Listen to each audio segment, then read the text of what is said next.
Hi, you're watching Sipping Off the Cuff on Tequila Aficionado Media.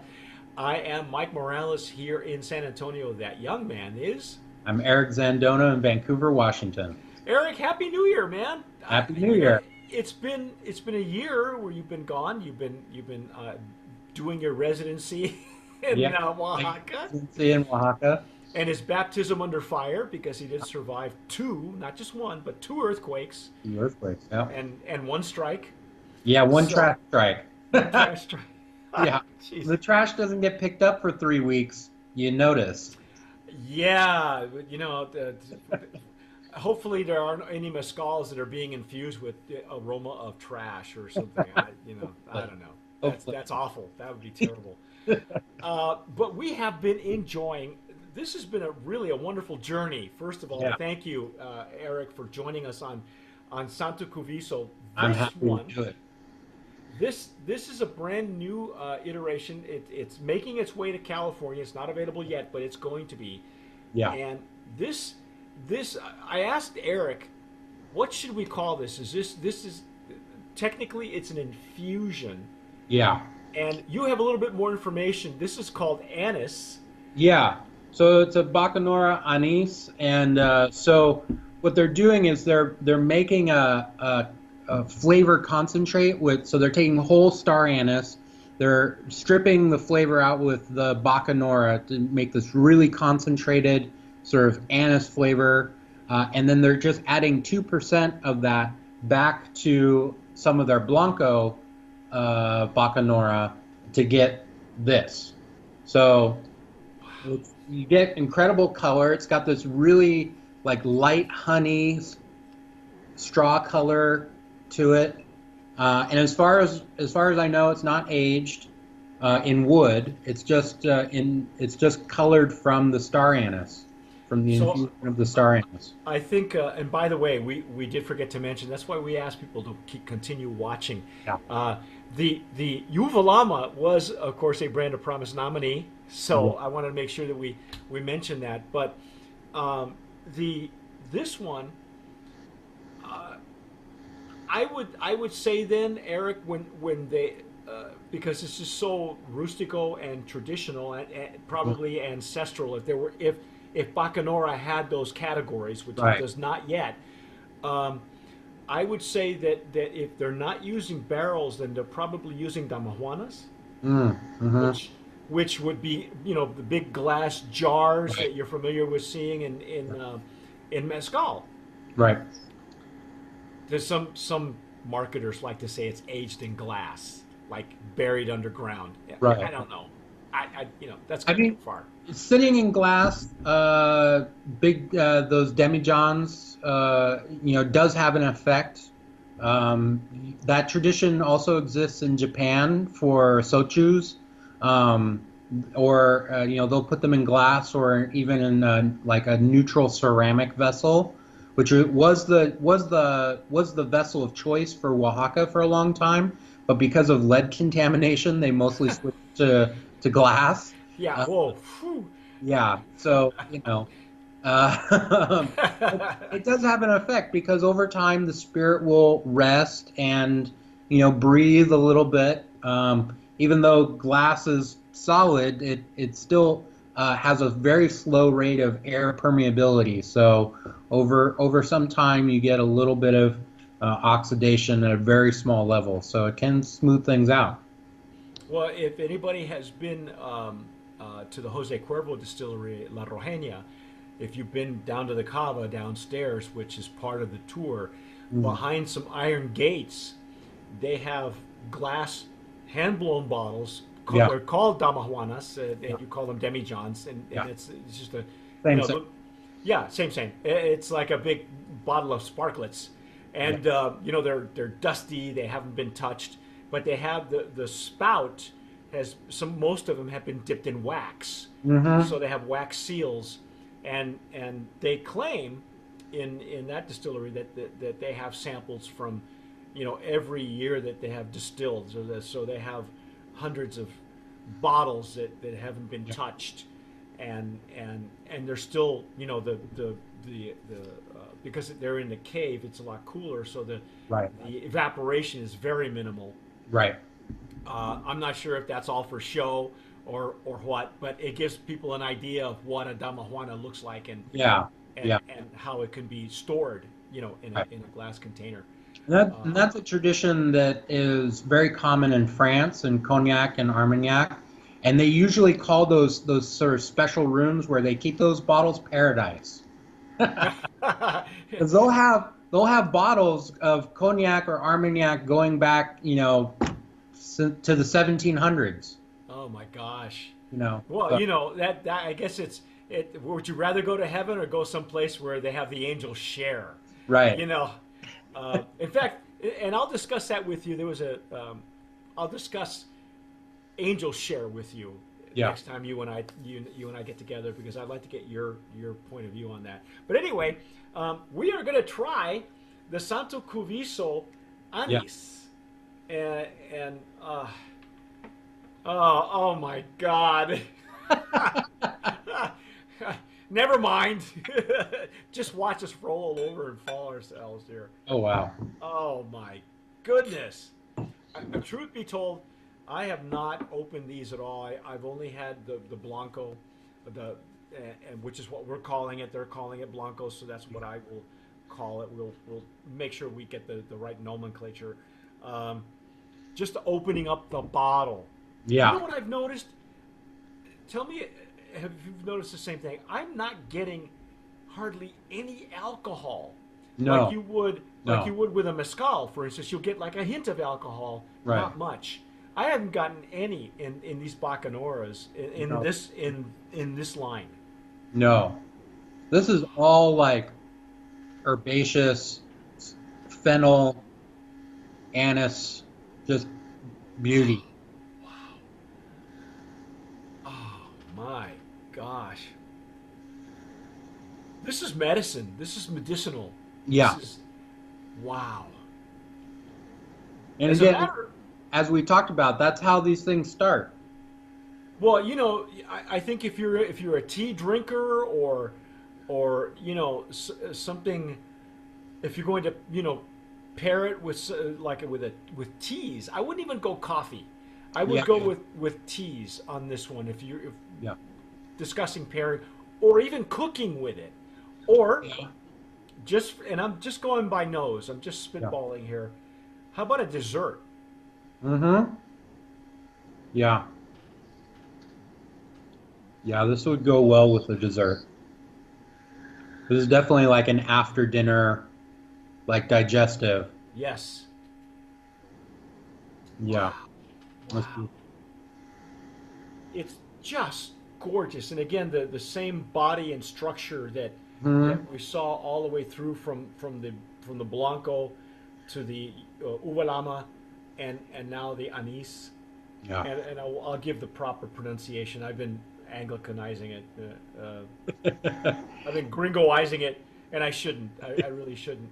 Look at this gorgeous legs and tears. Just, I don't know Yeah. if you can see that. Oh my Yeah. goodness. Again, making its way to California. It's in process. Yeah.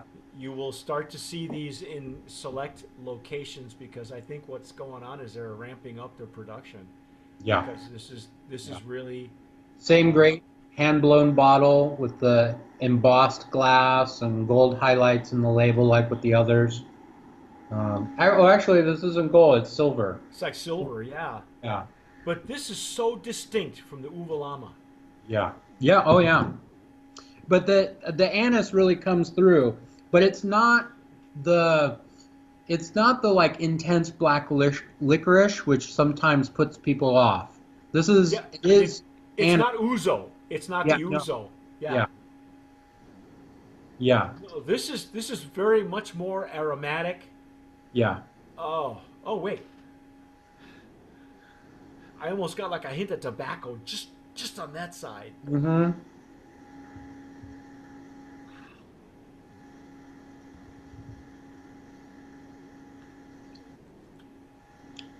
Oh, now much more licorice. Yeah, but very herbal still. So It's not the sweet licorice that we're used to in if you're a licorice eater, or even an ouzo where it's really it's sweet and then intense on the back end. yeah, yeah, this is much softer because like we said, where like ouzo or absinthe or something like that, that is jam packed with fennel and anise, right? This is only a 2% sort of concentrate, so it's very lightly mixed in. I think the fruitiness of the Blanco uh, Bacanora is really sort of mixing well with that herbal character from the star anise. Now, what I've noticed too is this one has a longer finish, much Yeah, more prominent, like the Blanco did versus the Uvalama, where yeah, the finish was short to medium. This yeah, one's got a much longer finish. yeah, So let's say this, that the Blanco finish of the Blanco yeah, shines through when it's infused with the herb or the seed, the anise. yeah. The anise is considered an herb or a seed. Yeah, well, the star anise, it's a pod. It's a It looks like, pod. Okay. yeah, it's a pod, and so and then there are little seeds inside of it. Yeah, Okay. The finish is not lost in the seed, but it is rounded when it's infused with the fruit of the walama. yeah, I think we can say that but you're going to have to try it yourselves, folks. If you are a seasoned, if you like botanicals, for instance, yeah, like you were mentioning, absinthe and gin and all the other ones. If you're that, if your palate leans toward that or the yeah, medicinals or botanicals, you're a seasoned mezcal drinker, you will really appreciate yeah. these two infusions. Wow, that's spectacular Hmm. stuff, man. Look at the color on that too. Yeah. I know it's got this great golden color. Wow, Yeah, Eric, the I gotta. whole medicinal line. I could think if you wanted to make a hot toddy out of this. We were talking about teas, remember? Right. I mentioned teas. Yeah. Toddy, yes, absolutely. Oh my gosh, for Thanksgiving Yeah. we just went through the holidays. So Hmm. God, had I known, I would have opened these during the Yeah. holidays. I didn't. Well, if you We had start so getting many. into the sniffles, try this. Yeah. See, well, we know that anise has, some medicinal purposes. Obviously, I'm not. The jury's still out on what uvalama is, and what it's for. Yeah. But, but I would say that this is much more medicinal. Yeah. Um, you're right. A toddy with maybe a little cinnamon stick or something, and you can get some great Mexican cinnamon at your local bodega. We have one down the road from us here in San Antonio. Hmm. Uh, you know, wow. Now, okay, we were talking earlier that I would not mix the blanco in a cocktail. The uva ama is much more for festivities, much more celebratory. Yeah. Would this be one that you would mix in a cocktail? Would this be a floater? Would you put this in a cocktail? I mean, so for people more creative with cocktails than I'm sure that they could find something to do with this as a substitute for something that called for anise, some sort of anise flavor. So if you have a drink like a Sazerac that has a little bit of absinthe in it or something, you put a couple of drops of this in it, right? Oh, That would really be, I think, an interesting sort of addition as a substitute for some other anise flavored spirit. Um, but other than that, I mean, I think the toddy is an interesting idea to play with. yep. But this is really, I think, where this would really shine is, as we said earlier, like an after dinner digestive. Like you have a little, like a half or three-quarter shot of this after a nice meal with a little bit of dessert, and you Yeah. just Serve and this in a cordial glass, and you're done. yeah. It's And there's there. no sugar in this, so you're not gonna like overload on sugar with with dessert. um, and this. So this is really beautiful. Wow. Just uh, for transparency's sake, have you had any of these prior to us going on camera? Uh, There's a reason I ask, but you know why the reason is. So I tasted through them when I first got them, but that was like a month ago. So I just kind of forgot.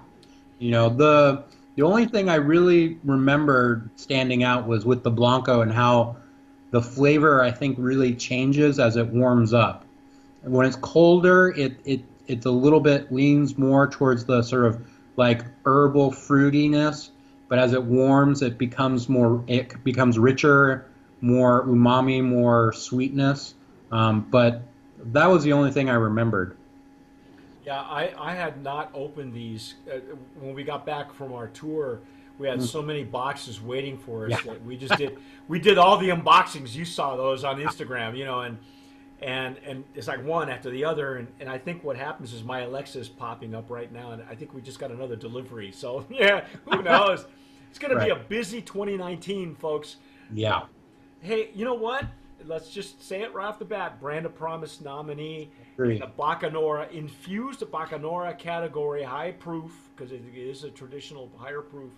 Yeah, This is lovely. This was such a treat.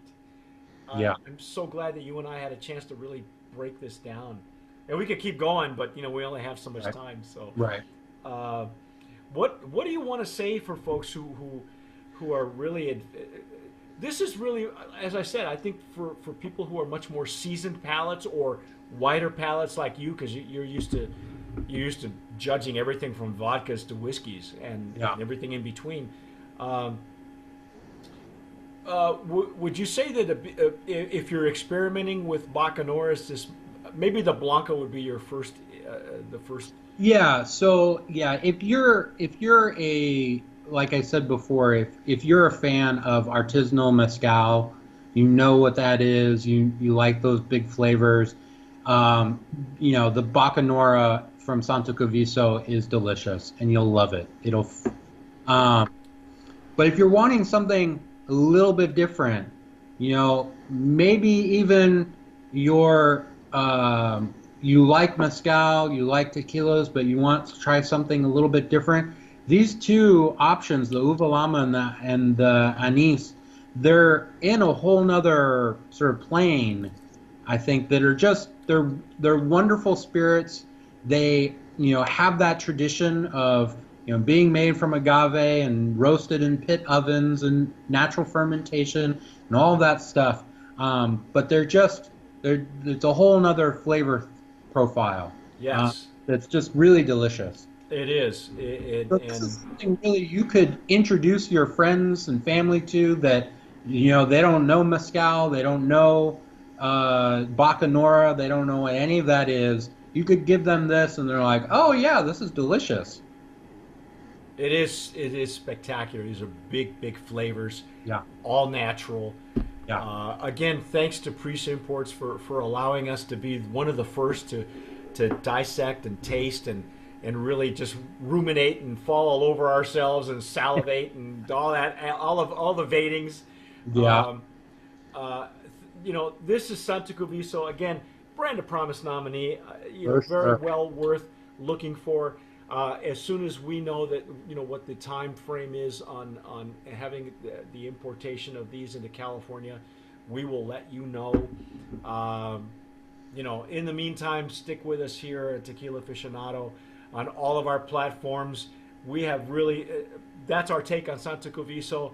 Um, just hopefully, Eric, you and I can have. Well, we have a few more Yeah, that we'll be taping together. So yeah. I want to get more in depth with you on your trip to Oaxaca, your special projects, ADI, all that stuff. But in the meantime, whatever you do, I'm Mike Morales here, San Antonio. That young man is. I'm Eric Zandona in Vancouver, Washington. You've been watching Sipping Off the Cuff on Tequila Aficionado Media and listening to us also on Tequila Aficionado Media. Whatever you do, subscribe and please tomar sabiamente. Sip wisely.